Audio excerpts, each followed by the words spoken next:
Captain Jake Morrison wiped the sweat from his forehead as he stared at the massive shape floating in the dark space ahead. His small salvage ship, the Lucky Strike, had been searching the Kepler Nebula for scrap metal and old ship parts for 3 weeks. What they found instead was something that made his hands shake. The vessel in front of them was huge. It was at least 10 times bigger than any ship Jake had ever seen. Its dark metal surface was covered in strange patterns that seemed to glow with a faint blue light. The ship looked ancient, but it was perfectly preserved in the cold vacuum of space. "Captain, I'm reading some weird energy signatures from that thing," said Amy Rodriguez from her position at the engineering station. She was the best engineer Jake had ever worked with, even if she did things her own way most of the time. "It's not like anything in our databases." Dr. Lisa Grant looked up from her scanner readings. She was a smart woman who studied old alien technology for a living. Her eyes were wide with excitement. "Jake, this could be a progenitor vessel. The energy patterns match some of the theoretical models I've seen." Lieutenant Kevin Shaw, their young pilot, turned around in his chair. "Progenitors? I thought they were just stories." "That's what everyone thinks," Lisa said. "But the legends say they were the first race to travel between the stars. They disappeared thousands of years ago, long before any of the current galactic powers existed." Commander Ben Parker, Jake's second-in-command, studied the tactical displays. "If that's really a progenitor ship, then we just found the biggest discovery in galactic history. But we need to be careful. The Vorthak patrol this area." Jake nodded. The Vorthak Empire controlled most of this part of the galaxy. They treated humans like second-class citizens, only good for manual labor and mining operations. If they found out about this ship, they would take it away from Jake's crew without a second thought. "Amy, can you get us closer without triggering any alarms?" Jake asked. "I can try," Amy replied, her fingers dancing over the control panel. "But I'm picking up some strange readings. It's like the ship is sleeping, not dead." The Lucky Strike moved slowly toward the ancient vessel. As they got closer, Jake could see that the ship was even more impressive than he first thought. The hull was smooth and perfect, without any signs of damage or wear. Strange symbols were carved into the metal, and they seemed to pulse with inner light. "There's a docking port on the starboard side," Kevin reported. "It looks like it might be compatible with our systems." "That's impossible," Ben said. "How could an ancient alien ship have docking ports that match human designs?" Lisa was studying her readings with growing excitement. Unless human designs match theirs, what if the progenitors influenced early human development somehow? Jake made his decision. "We're going aboard. Amy, Ben, you're with me. Kevin, keep the ship ready for a quick escape. Lisa, monitor everything and record what we find." The 3 humans put on their spacesuits and crossed through the airlock into the progenitor ship. Jake expected to find dark corridors and dead systems. Instead, lights began to flicker on as soon as they stepped inside. The air was clean and breathable. "The ship is responding to our presence," Amy whispered. "The life support systems just activated automatically." The corridors were wide and tall, designed for beings larger than humans. But as they walked deeper into the ship, something strange happened. The walls began to change. The ceiling lowered, slightly, and the walkways became more comfortable for human-sized visitors. "It's adapting to us," Ben said, his voice full of wonder. They reached what looked like the main control room. It was huge, with displays and control panels arranged in a circle around a central chair. As Jake approached the chair, more lights came on, and the displays began showing information in symbols that seemed familiar, even though he had never seen them before. "Jake," Lisa's voice came through their communication system. "The ship's energy output just increased by 400%. Something big is happening over there." Jake sat down in the command chair, and suddenly his mind filled with images and knowledge that wasn't his own. He could understand the ship's systems as if he had been born to operate them. The ship had a name, Titan's Wrath. It had been waiting for someone like him, someone who carried the right genetic markers. "Captain Morrison," a voice spoke in perfect English, though it seemed to come from everywhere at once. I am the consciousness of this vessel. I have been waiting for your kind to return. Ben and Amy looked around in shock. The ship was talking to them. Return?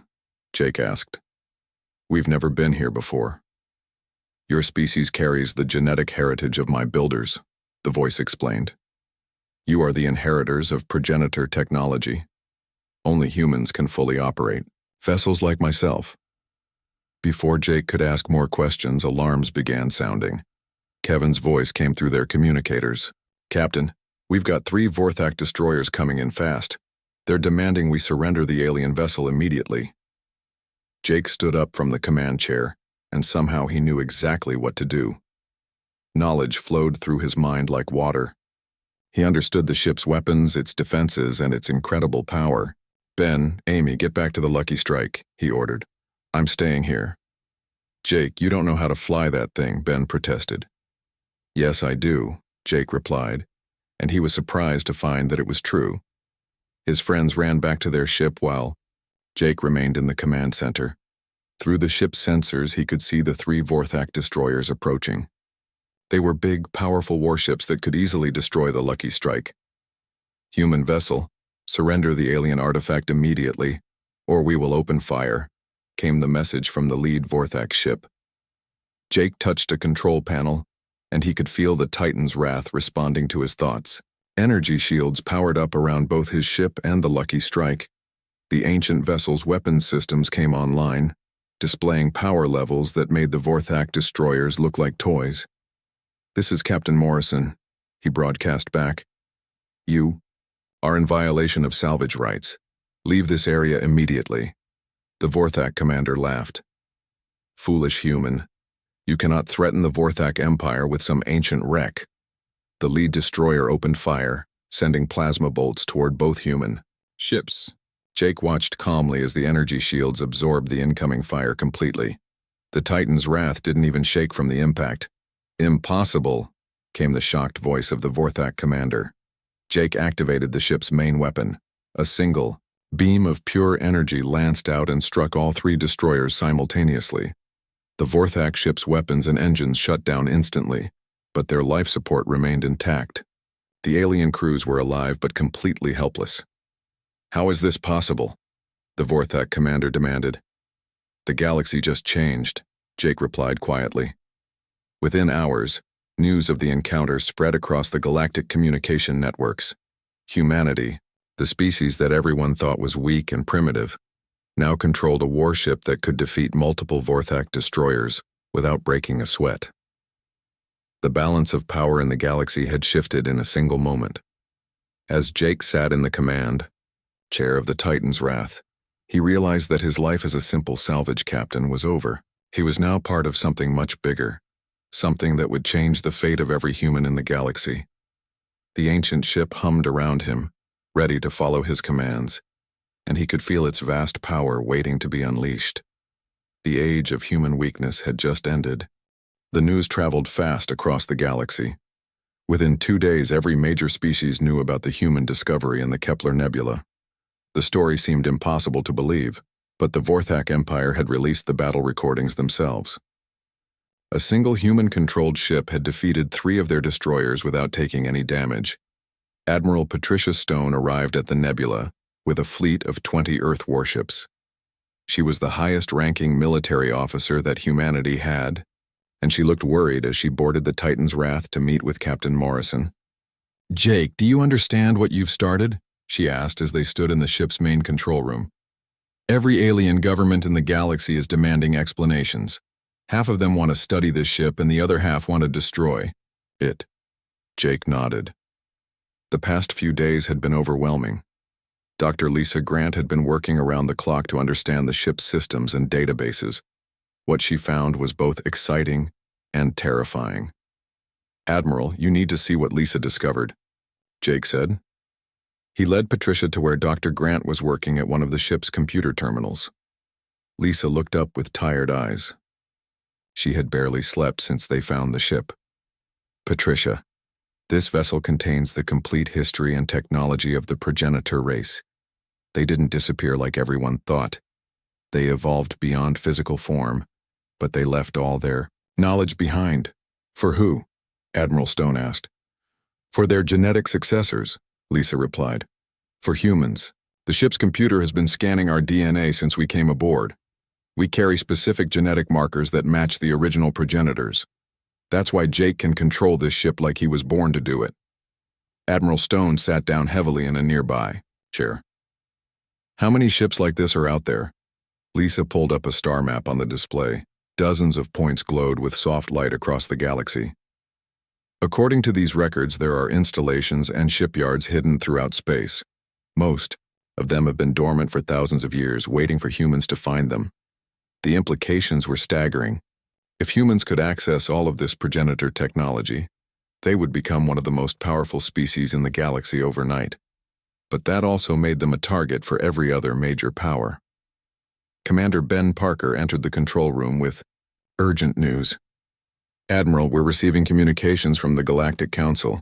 They want to convene an emergency session about the progenitor discovery.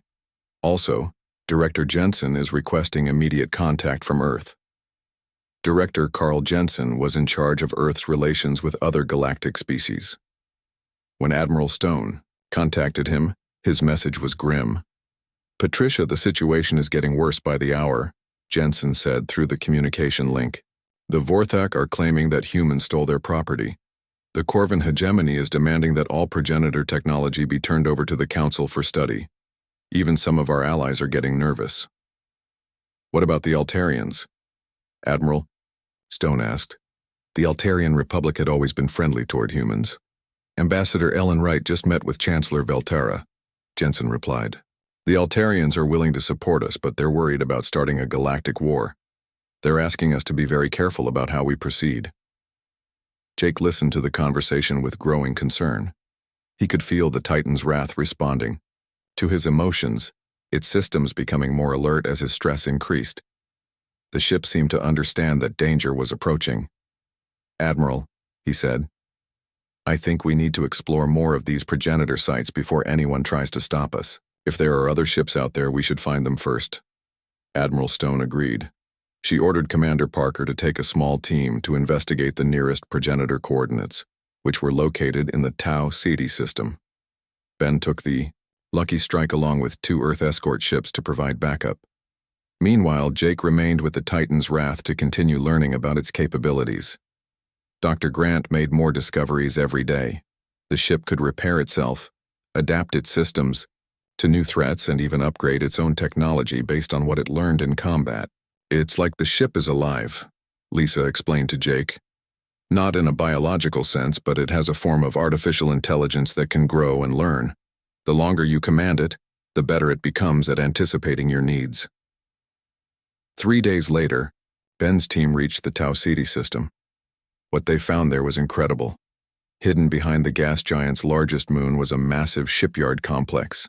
Dozens of progenitor vessels floated in protective berths, all of them dormant but perfectly preserved. Jake, you need to see this, Ben reported over the communication link. There's enough firepower here to challenge any fleet in the galaxy. But their discovery didn't go unnoticed. A joint task force of Vorthak and Corvin ships had been following them, waiting for the humans to reveal more progenitor sites. As Ben's team began exploring the shipyard, enemy vessels dropped out of hyperspace around them. Supreme Commander Zarthok led the Vorthak force personally. He was known throughout the galaxy as a brilliant and ruthless military leader. War Chief Drakmor commanded the Corvin ships, and his species was famous for their aggressive tactics. Human vessels, you are trespassing in restricted space, Zarthok broadcast. Surrender the alien technology immediately, or face the consequences. Ben looked at the odds. 12 enemy warships against his 3 small vessels. It should have been impossible to win. But as he explored the shipyard, he had managed to activate 2 of the dormant progenitor ships. Their systems came online the moment human crews boarded them. This is Commander Parker, Ben replied. We are conducting legitimate salvage operations. In unclaimed space. You have no authority here. Zarthok's response was to open fire.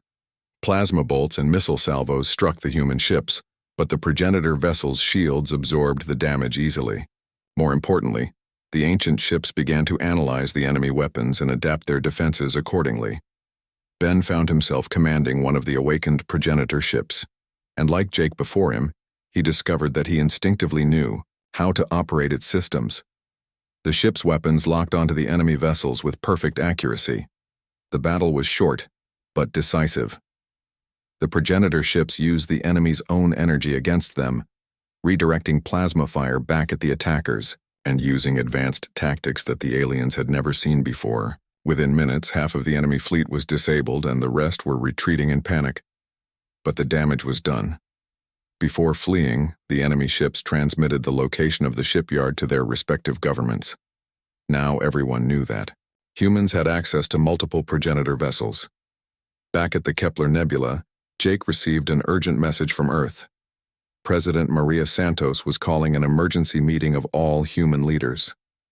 The discovery of progenitor technology had pushed humanity into the center of galactic politics, whether they wanted it or not. Jake, Admiral Stone said grimly, "We're about to become either the most powerful species in the galaxy or the most hunted. The other races won't let us keep this technology without a fight." Jake nodded, feeling the weight of responsibility settling on his shoulders. Through his connection with the Titan's wrath, he could sense the other awakened progenitor ships across space. They were all waiting for his commands, ready to defend humanity against whatever threats might come.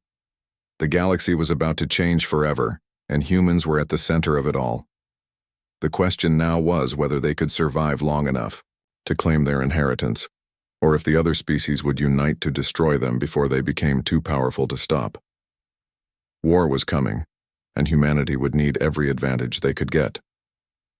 President Maria Santos stood before the United Earth Government Council, looking at the faces of worried leaders from around the world. The past week had changed everything for humanity. What started as a simple salvage operation had turned into the most important moment in human history. "The situation is clear," President Santos said. "The galaxy has split into two sides. The Vorthak Empire and their Corvin allies are demanding we give up all progenitor technology. They claim we're a threat to galactic peace. On the other side, the Altarian Republic wants to form an alliance with us. Several smaller species are asking for our protection." General Rick Thompson, the newly appointed commander of Earth's progenitor fleet, stepped forward. He was a veteran military officer who had adapted quickly to commanding the ancient ships. "Madam President, our intelligence shows the Vorthak are building a massive fleet. They're calling it the largest military force ever assembled in galactic history." Ambassador Ellen Wright had just returned from negotiations with various alien governments. Her report was troubling. "The Vorthak are spreading propaganda throughout the galaxy.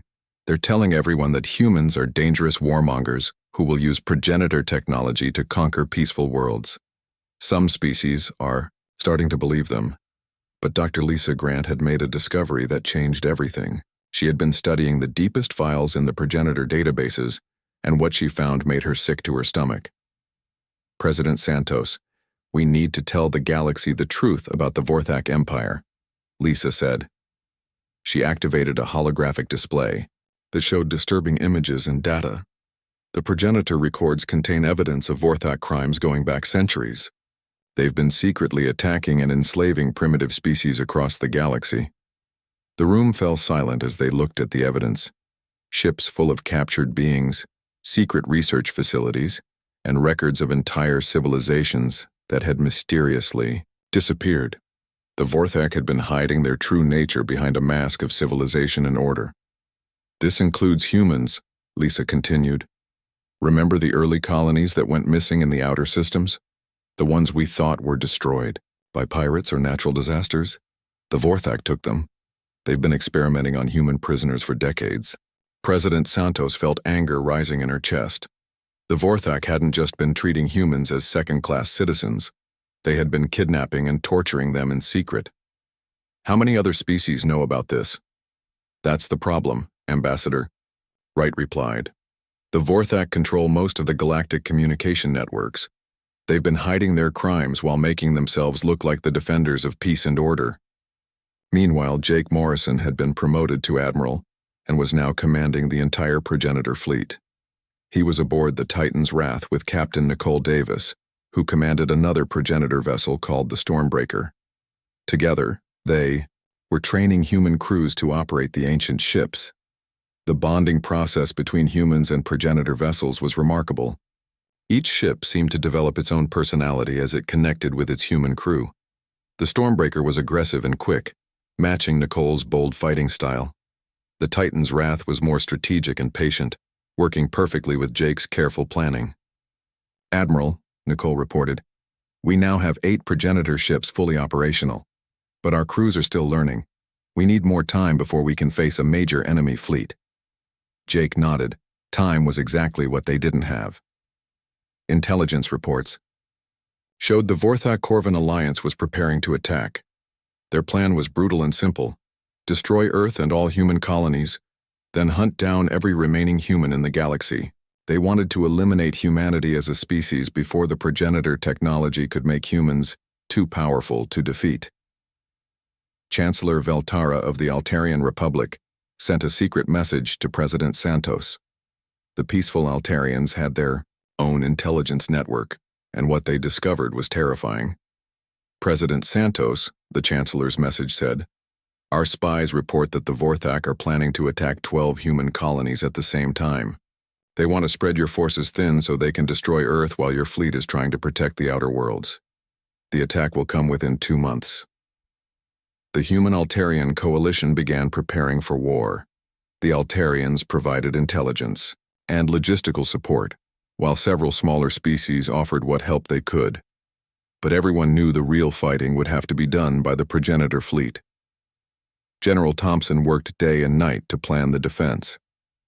"We can't be in 12 places at once," he told Jake during a strategy meeting. "Even with the progenitor ships, we don't have enough vessels to protect everything." Jake studied the star maps, feeling the weight of responsibility. Millions of human lives depended on the decisions he made. Through his connection to the Titan's Wrath, he could sense the other progenitor ships across space. They were ready to follow his orders, but 8 ships against thousands seemed impossible. Dr. Grant made another discovery that gave them hope. Deep in the progenitor databases, she found references to something called the Defense Network. "Jake, the progenitors didn't just leave ships," she explained excitedly. "They built defensive installations throughout the galaxy. Hidden weapons platforms, automated defense systems, things that have been sleeping for thousands of years. Can we activate them?" Jake asked. "I think so," Lisa replied. "But it would require human crews to physically reach the control centers. The progenitors designed their security systems to only respond to their genetic inheritors. It was a dangerous plan, but it was their only chance." Jake would have to split his small fleet even further, sending teams to activate the ancient defense network while keeping enough ships to protect Earth and the colonies. The first test came sooner than expected. War Chief Drakmor led a surprise attack on the Proxima Centauri colony with 50 Corvin warships. Captain Davis took the Stormbreaker and 2 other progenitor vessels to defend the system. The battle was fierce. The Corvin ships were brutal fighters, using ramming attacks and suicide runs to try to overwhelm the human defenses. But the progenitor vessels adapted to every tactic the enemy used. The Stormbreaker's shields turned the enemy's ramming attacks into energy that powered its own weapons. The other progenitor ships used precision strikes to disable enemy vessels without destroying them completely. Nicole's voice came over the communication channel as the battle ended. "Admiral, we've won, but barely. The enemy is learning how to fight us. They're developing new tactics specifically designed to counter progenitor technology." Jake realized that their advantage wouldn't last forever. The enemy was adapting too, and they had many more ships to lose in the learning process. The real test would come when the main Vorthak fleet arrived with Emperor Zurgash himself leading the attack. Meanwhile, teams of human specialists were racing across the galaxy to find and activate the progenitor defense installations. It was a race against time, with the fate of humanity hanging in the balance. The galaxy held its breath, waiting to see whether the newest species would survive their first real test as inheritors of ancient power. War was no longer coming. It had arrived, and the final battle for humanity's survival was about to begin. The darkness of space around Earth had never looked more beautiful or more terrifying. Admiral Jake Morrison stood on the bridge of the Titan's Wrath, watching as thousands of enemy ships dropped out of hyperspace. The Vorthak Empire had brought everything they had for this final battle. At the center of the massive enemy fleet was a ship that made even the progenitor vessels look small. The World Ender was Emperor Zurgash's personal flagship, a massive weapon of destruction that could burn entire planets to ash. The ancient Vorthak ruler had not left his palace in over 800 years, but he had come personally to oversee humanity's extinction. Admiral, enemy fleet count is holding steady at 3,200 vessels, reported Captain Ryan Bell from his position aboard the Defiant Dawn, humanity's first successful hybrid ship that combined human engineering with progenitor technology. They've brought representatives from 6 different species. This isn't just a Vorthak attack anymore. Jake nodded grimly. Dr. Tony Miller and Chief Engineer Amy Rodriguez had worked miracles in the past months, reverse engineering enough progenitor technology to build 50 hybrid vessels. They weren't as powerful as the original progenitor ships, but they were still far superior to normal human warships. Status report on Operation Progenitor's Dawn, Jake requested. Admiral Susan Clark, commanding Earth's conventional fleet, responded from her flagship. Teams are in position at 11 of the 12 ancient installations. Lieutenant Colonel Diana Foster's unit is still trying to reach the control center in the Vega system. They're facing heavy resistance. The plan was desperate but necessary. While Jake's fleet held off the main enemy attack, small teams of humans were racing to activate the ancient progenitor defense network scattered throughout the galaxy. If they could turn the galaxy's own infrastructure against the Vorthak Empire, they might have a chance. Emperor Zurgash's voice boomed across all communication channels. His words were translated into dozens of languages, so every species in the galaxy could understand. People of the galaxy, witness the end of the human threat. Today we cleanse the stars of these dangerous primitives who would use stolen technology to dominate peaceful worlds. Jake activated his own broadcast. This is Admiral Morrison to all ships. You've seen the evidence of Vorthak crimes. You know they've been lying about their peaceful intentions for centuries. Today we fight not just for humanity, but for every species that values freedom. The battle began with Emperor Zurgash leading his massive armada toward Earth.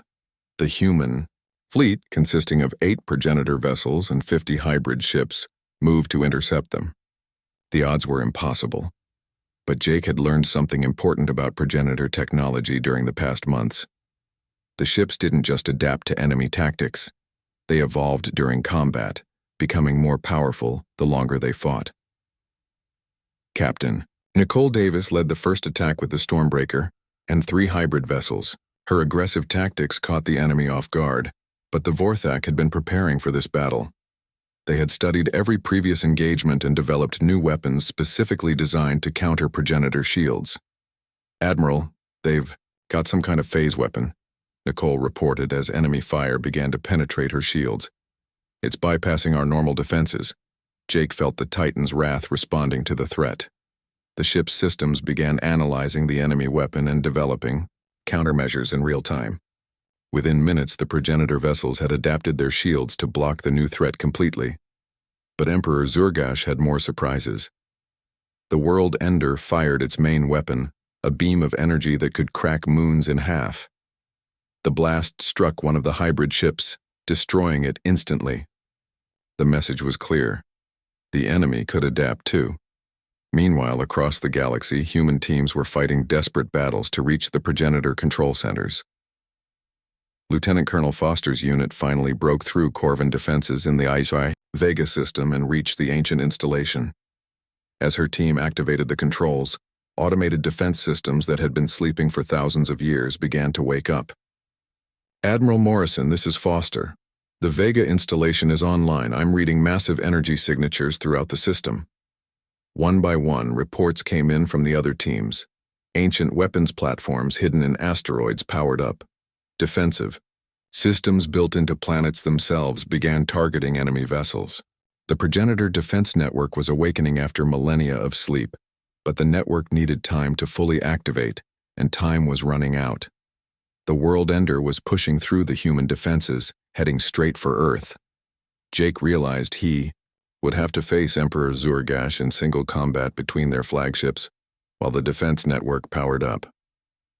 The two massive ships approached each other through the chaos of battle. The Titan's wrath had evolved significantly since Jake first found it, but the world ender was the product of centuries of Vorthak military engineering. Both vessels were marvels of their respective technologies. So, the primitive human thinks, he can challenge the Emperor of the Galaxy. Zurgash taunted over the communication channel. Your species should have remained in the caves where we found you. Jake didn't respond with words. Instead, he let the Titan's wrath speak for itself. The progenitor ship's weapons had evolved beyond anything in the original databases. Energy beams that could adapt to any defense. Shields that turned enemy attacks into fuel for even more powerful responses.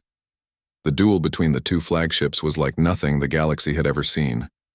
The world ender's weapons could destroy planets, but the Titan's wrath seemed to dance around the attacks while striking back with impossible precision. Jake realized that the ship wasn't just following his commands anymore. It was anticipating his thoughts, moving before he even decided what to do. The turning point came when the progenitor defense network finally reached full power. Across the galaxy, hidden installations revealed themselves and began systematically dismantling the Vorthak fleet. Weapons emerged from asteroids, planets, and even stars themselves. The network recognized the Vorthak Empire as a threat to galactic civilization and began removing that threat with mechanical precision. Emperor Zurgash watched in horror as his mighty fleet was torn apart by weapons he couldn't even see coming. Impossible. We are the masters of this galaxy. Not anymore, Jake replied. In the final moment of their duel, the Titan's wrath evolved one last time. The ship merged completely with Jake's consciousness, becoming an extension of his will rather than just a vessel he commanded. The combined power of human determination and progenitor technology proved too much for even the world ender to withstand. Emperor Zurgash's flagship was disabled but not destroyed. Jake had chosen mercy over revenge, proving that humanity could wield great power without becoming the monsters their enemies claimed they were. The remaining Vorthak fleet surrendered unconditionally. The war was over, but Jake knew his real work was just beginning. The Galactic Council formally recognized humanity as the inheritors of progenitor authority, making them the guardians of galactic peace. Months later, Jake stood once again on the bridge of the Titan's wrath, but now he wore the uniform of Supreme Commander of Galactic Defense. The galaxy was entering a new age of peace, protected by humans who had learned that great power came with even greater responsibility. Dr. Lisa Grant led efforts to share progenitor knowledge with all peaceful species, while the ancient defense network stood ready to protect any world threatened by aggression. Humanity had evolved from galactic outcasts to the protectors of civilized space. As the Titan's wrath patrolled the space between stars, Jake reflected on how much had changed since that day in the Kepler Nebula. They had found more than just an ancient ship. They had discovered their destiny among the stars,